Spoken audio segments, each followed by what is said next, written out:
Once upon a time, there was a nobleman who had a sweet wife and daughter.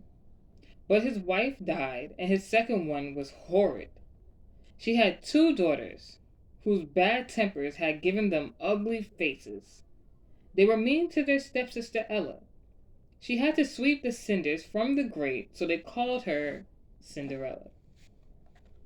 One day, the king's son sent out invitations to a grand ball at the palace. The ugly sisters spent ages deciding what to wear, and Cinderella had to help them get dressed and brush their hair. There was no question of Cinderella going into the ball in her rags. When the ugly sisters had left for the ball, Cinderella burst into tears. "How I wish I could go too," she cried.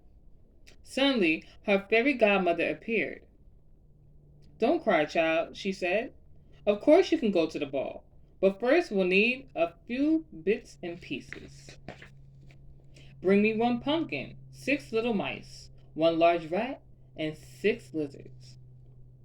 Well, Cinderella couldn't think of how a pumpkin and some animals were going to get her to the ball, but she did as her godmother asked. Her fairy godmother waved her wand and whoosh! The pumpkin disappeared, and in its place stood a beautiful coach. Then she waved her hand wand again. The 6 little mice turned into a team of handsome carriage horses. The rat was soon a rather fat coachman, and the lizards became 6 footmen. So now Cinderella had a lovely coach to take her to the ball. But she was still in her rags. Her godmother smiled and tapped her once with her wand. Immediately Cinderella was dressed in a shimmering gold. "Now, off you go," said her godmother. "But remember, at midnight everything will go back to the way it was. So you must be home before then." Cinderella promised, then stepped into her beautiful coach.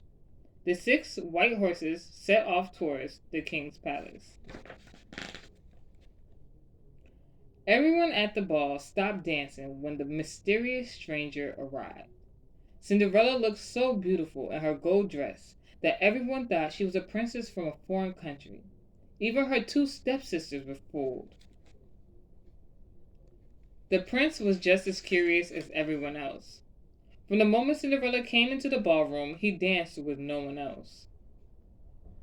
By the end of the evening, he was madly in love with his beautiful princess, and he didn't even know her name. And Cinderella was just as much in love with the prince. But as they were dancing, Cinderella suddenly heard the chimes of the palace clock. "Oh no!" she cried. "It must be midnight." Cinderella ran away from the prince, out of the ballroom, and down the palace steps, losing one of her glass slippers along the way. By the time she reached the bottom step, the clock had finished striking 12, and Cinderella was in rags again. The prince ran after Cinderella, but all he found was the beautiful glass slipper from the steps. "Send out a proclamation," he said. "I will marry the person whose foot fits this slipper. We'll ask every woman in the kingdom to try on the slipper." So the prince went to every house in the kingdom, and soon he came to the house where Cinderella lived with her stepsisters. Of course, the ugly sisters were very eager to try their luck, but no matter how hard they pushed their big feet into the slipper, it didn't fit.